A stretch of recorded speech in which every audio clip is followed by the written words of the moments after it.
vais commencer à partir du verset 18. On dit, alors Jésus s'approcha d'eux et leur parla ainsi. Je reçus tout pouvoir dans les ciels et sur la terre.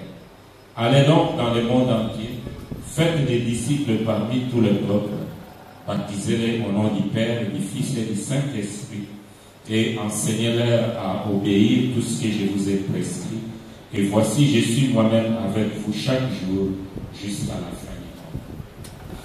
C'est donc je viens de lire. La première question, pourquoi la mission? La deuxième question, c'est quoi la mission?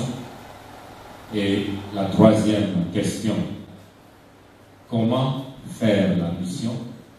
Et la dernière question, quelles sont les ressources de la mission? Donc, voilà ce que j'aimerais partager avec vous par la grâce du Seigneur.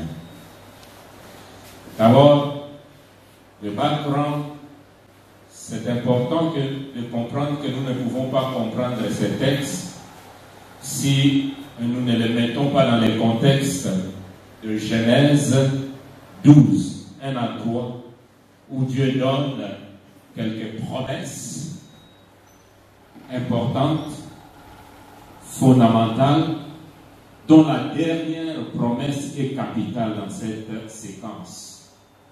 C'est là où on dit à Abraham, par toi, toutes les familles de la terre seront bénies. Par toi, Abraham, toutes les familles de la terre seront bénies. Comme les étudiants, n'est-ce pas, des textes bibliques, en hébreu particulièrement, savent, par toi. Donc, la descendance, c'est au singulier, c'est une personne. C'est par ta descendance, cette descendance, que toutes les familles de la terre seront bénies. Eh bien, cette descendance, quand nous lisons Matthieu, il explicite cela pour démontrer, n'est-ce pas, que réellement, c'est Jésus qui se trouve dans cette généalogie, l'élément, le personnage important par lequel toutes les familles de la terre seront bénies. Mais le Seigneur Jésus-Christ, en étant sur la terre, a adopté une certaine méthodologie, une stratégie capitale et importante. Pourquoi? Il a d'abord commencé, n'est-ce pas, la mission au milieu d'Israël. Bien sûr, il y a plusieurs débats là-bas. On dit, est-ce que réellement Jésus-Christ avait envie la mission transculturelle, je vais dire, au-delà d'Israël, mais c'était seulement, comme je venais de le dire, pour des raisons pédagogiques, stratégiques et méthodologiques. Jésus-Christ a voulu commencer, n'est-ce pas, avec son peuple, et bien sûr, après avoir été rejeté, et c'est alors que cette ouverture va s'ouvrir jusqu'aux extrémités de la terre. Donc, les amis, ce n'était pas un accident.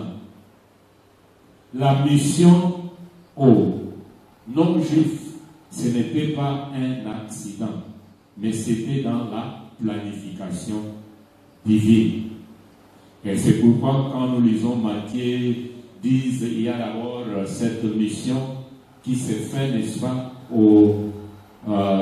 parmi les peuples d'Israël. Donc, Jésus-Christ, se basant, n'est-ce pas, dans ces deux aspects de la mission centripète et mission centrifuge. Maintenant, il prend cela. Dans la conception juive, c'était la première mission qui était importante. Les Juifs, et plutôt les païens, quitteront les nations et viendront à Israël. Centripète. Donc, c'était en quelque sorte l'orientation, ou je vais dire même, de la mission pour le Juif. Mais celle-là, centrifuge, c'est-à-dire à partir d'Israël, et aller vers l'extérieur, c'était, j'aimerais dire, avec beaucoup d'hésitation, comme toujours, avec beaucoup de doutes, mais finalement poussé et orienté, c'était ça l'orientation que Dieu avait donnée au Seigneur Jésus-Christ. Alors, ici, il est aussi important de noter que l'envoi se donne à la fin du mystère, après avoir accompli, n'est-ce pas, ce que Dieu a voulu qu'il, sa mission, j'aimerais dire, et particulièrement sa mort et sa résurrection. Voilà le background. Maintenant, quelques questions dont je me suis posées ce soir et je vais résoudre. La première question, pourquoi alors la mission? Eh bien, la réponse, vous trouvez ça au verset 18.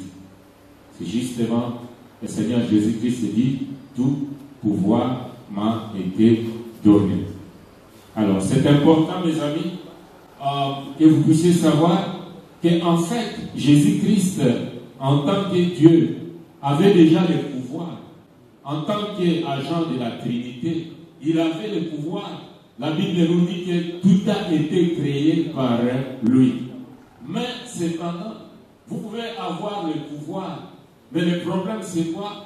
Acquérir l'autorité pour appliquer le pouvoir. C'est justement ce qui manquait. Alors, à cause de sa mort et de sa résurrection, maintenant le Seigneur Jésus-Christ lui confère l'autorité. Donc maintenant, il a l'autorité d'exercer quoi? Le pouvoir. Alors, notez les termes les plus importants. Tout, alors, tout pouvoir, toute autorité lui a été conférée. Alors, les amis, pourquoi Papa Massa doit aller? Pourquoi nous devons aller? Pourquoi même se tracasser pour cette œuvre qu'on appelle mission? Eh bien, c'est simple, parce que le Seigneur Jésus-Christ a reçu tout pouvoir dans les cieux, sur la terre, sous la terre et sous la mer. Et maintenant, il peut nous envoyer pour que nous puissions ça. Donc, les amis, ceci est capital. Ceci est important. Si nous ne comprenons pas cela, eh bien, la mission devient une œuvre humaine. C'est nous-mêmes qui devrions être en train de nous battre pour accomplir la mission. Alors, ceci m'amène à la seconde question. C'est quoi, alors, la mission? Ok, d'une manière simple, vous trouverez quelques verbes, n'est-ce pas? Il y a d'abord aller, faites des disciples, enseignez-les. Justement, dans les langues bibliques particulièrement, en grec, il n'y a qu'un seul texte de base. Les autres là sont secondaires. Donc, je vais dire, le texte de base ici, c'est faire des disciples. Donc, quelle est la tâche de la mission? C'est aller, c'est faire des disciples. Mes frères et sœurs, Dieu ne nous appelle pas à aller faire des convertis, vous pouvez vous imaginer. Mais c'est de faire des disciples. Alors, des disciples de toutes les nations et de tout le peuple de la terre. Donc, si je peux me résumer en tant qu'enseignant, je dis pourquoi la mission? Parce que le Seigneur a reçu tout pouvoir. Et c'est quoi la tâche de la mission? C'est faire des disciples. Alors, ceci m'amène à ma troisième question. Alors, comment peut-on faire la mission? Justement, à partir de ces trois verbes. Donc, nous devons aller, baptiser et enseigner. C'est comme ça que la mission se fait. Donc, la première démarche ou stratégie de la mission, nous devons aller. En d'autres termes, on ne fait pas la mission sur place. On doit aller. Nous devons franchir des barrières. Nous devons aller là où sont les païens, là où sont ceux qui ne connaissent pas le Seigneur. Nous devons briser, nous devons aller. Si nous restons sur place, il n'y a pas de la mission.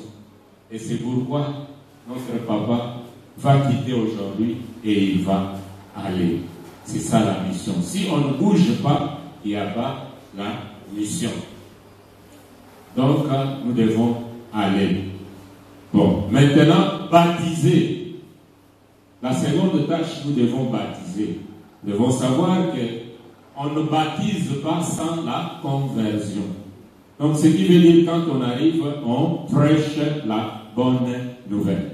Et quand la bonne nouvelle est prêchée, justement, les gens, on leur donne la liberté de se prononcer vis-à-vis, n'est-ce pas, à ces choix qu'ils doivent faire vis-à-vis de Jésus-Christ. Alors, ceux qui acceptent Jésus-Christ comme leur Seigneur et Sauveur, maintenant, il faut les baptiser. Donc, on ne baptise pas pour le nom de baptiser. Il faudrait que ces gens-là, d'abord, acceptent Christ comme leur Seigneur et Sauveur. Et c'est alors qu'ils sont baptisés. Ce matin, ce n'est pas pour me vanter, je viens de baptiser 14 personnes. C'était ça la première condition. Nous avons prêché la bonne nouvelle. Nous nous sommes rendus compte qu'ils ont accepté Christ comme leur Seigneur et Sauveur personnel. Et après cela, ils doivent maintenant rentrer dans l'église. La porte d'entrer dans l'église, c'est le baptême. Ce qui s'est passé à l'intérieur doit s'extérioriser par le baptême. Donc nous devons le baptiser. La troisième tâche, nous devons les enseigner.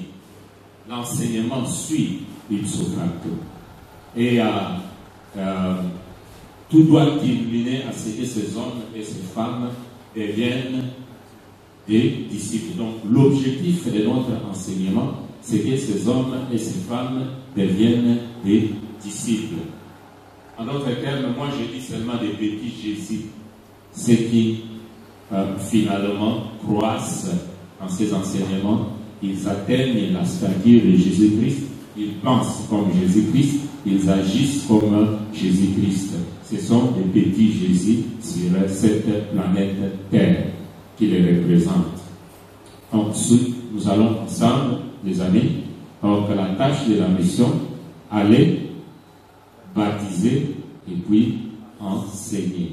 Et à la fin maintenant, quelles sont les ressources de la mission? D'autres disent la puissance même de la mission. C'est une personne. Au verset 20, je serai avec vous. C'est la présence. La spécificité de la religion juive consiste à ce que celui, le Dieu d'Israël, Yahweh, accompagne toujours son peuple. Jamais qu'il ne donne une tâche à son peuple plutôt, sans sa présence. Il est là, Yahweh, au milieu de son peuple, chamant pour accompagner son peuple dans la tâche qu'il lui a confiée. Oui, mes frères et sœurs, c'est là où je vais atterrir pour dire à mon frère que peut-être que nous allons l'abandonner. Peut-être que l'Église va l'abandonner. Peut-être que ça ne serait plus, n'est-ce pas, les communs des mortels comme il les connaît, mais qu'il se rende compte qu'il y a quelqu'un qui ne l'abandonnera pas. Le maître de la mission, c'est Jésus-Christ. En fait, le problème de la mission, Jésus-Christ ne parle même pas de l'argent là. Il ne mentionne pas le problème de l'argent. Mais ce qui est important, c'est ce que cet homme a fait, c'est l'obéissance. Il a obéi, et comme il a obéi, eh bien, mon frère, il faut s'attendre, n'est-ce pas, à cette présence divine. Quand cela le tient, cela ne veut pas dire que vous serez exempt de problèmes, de situations ou quoi que ce soit. Non, les problèmes seront là. Vous serez harcelé, attaqué physiquement, spirituellement. Hein, je vous rassure que celui qui vous a envoyé ne vous délaissera jamais. Il sera toujours avec vous. L'Église du Christ, j'aimerais vous dire un grand secret. Il y a une entreprise dont l'auteur, l'initiateur a promis d'accomplir, c'est la mission de Dieu le Père. Comme le Père m'a envoyé, moi aussi, je vous envoie. Ce n'est pas n'importe quelle entreprise. Parce qu'au-dessus de tout se trouve Dieu le Père lui-même, le Créateur. C'est lui qui en est l'initiateur et c'est lui qui en est le manager. Le Créateur du ciel et de la terre. Et son but, c'est l'unique, la transformation du monde en Jésus-Christ. Et la mission est aussi Christis. C'est la mission du Christ. Il est venu, il s'est humilié, il est mort, il est ressuscité, monté au ciel, assis à la droite de la majesté divine. Et lui dit, vous ferez même plus que moi. Et c'est la mission de la puissance du Saint-Esprit. Donc le Père, le Fils et le Saint-Esprit sont en action. Pouvez-vous imaginer pour cette grande œuvre? Et pourquoi pas nous associer à une telle grande œuvre? Mais ce que Dieu nous demande, c'est l'obéissance. Que nous puissions obéir.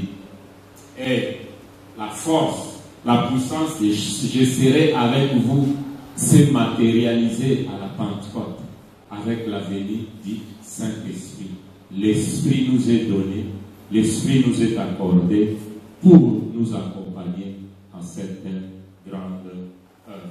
Mes frères et sœurs, notre Dieu, c'est un Dieu qui envoie. Pouvez-vous imaginer la spécificité de notre Dieu? C'est celui qui envoie. Le Père envoie le Fils. Le Père et le Fils envoient le Saint-Esprit. Le Père, le Fils et le Saint-Esprit nous envoient. Donc notre Dieu, c'est un Dieu missionnaire. On n'est pas missionnaire quand on est sur place. On n'est pas missionnaire quand on ne fait rien.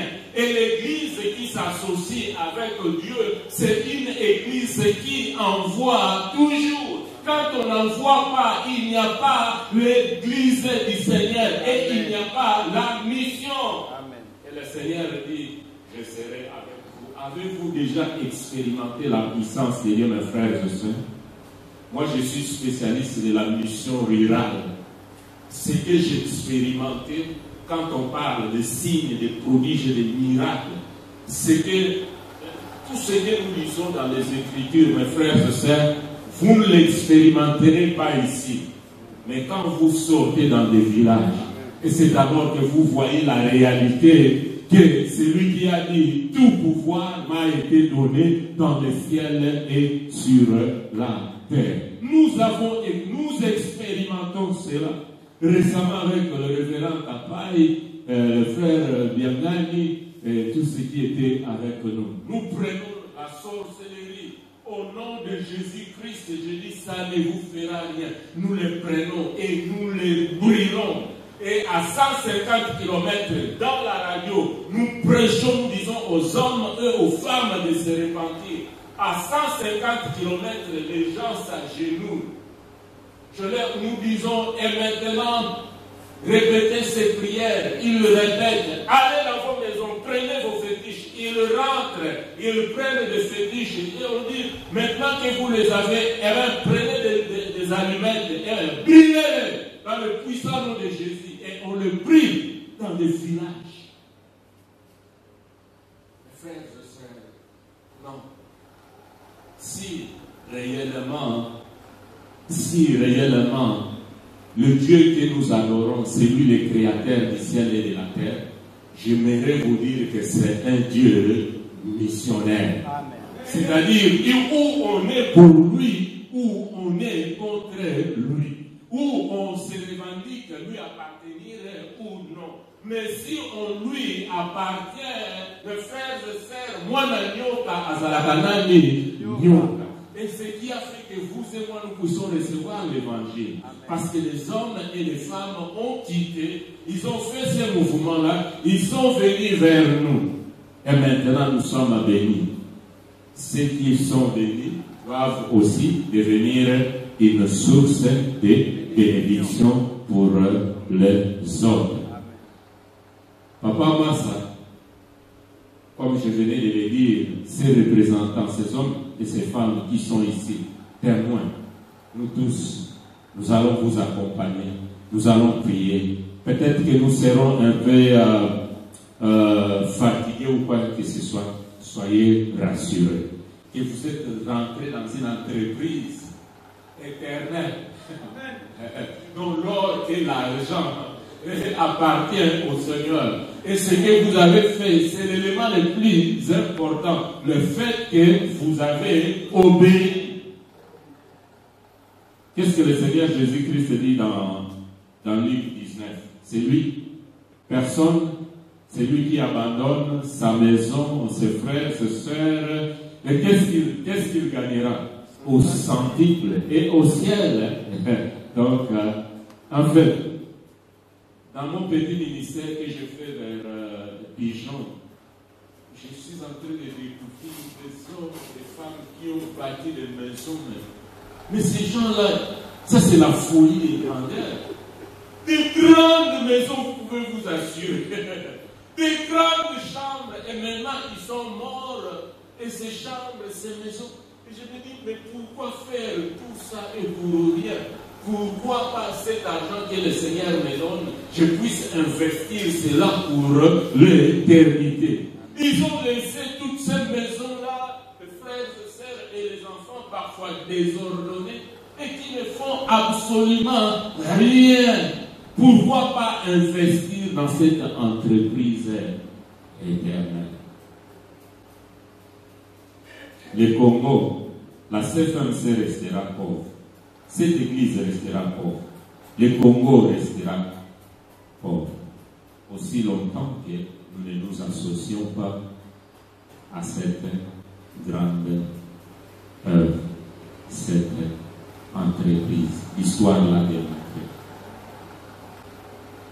Le Portugal s'est engagé, Dieu a béni. L'Espagne, la Grande-Bretagne, les USA, tous, Dieu a béni. Moi, je dis toujours, si nous voulons voir des bénédictions, en tout cas, prenons au sérieux cette grande entreprise. Il a dit, je serai avec vous. Donc, papa, par la grâce du Seigneur, allez, parce que le Seigneur est avec vous. Et faites cette grande œuvre. Enseignez, allez dans les villages, prêchez la bonne nouvelle. Le Seigneur Jésus-Christ dit, je serai avec vous. Baptisez, nous voulons voir des milliers d'hommes et de femmes baptisés au nom de Jésus-Christ et lui-même est fidèle. Que le Seigneur nous aide, que le Seigneur nous assiste dans sa grâce.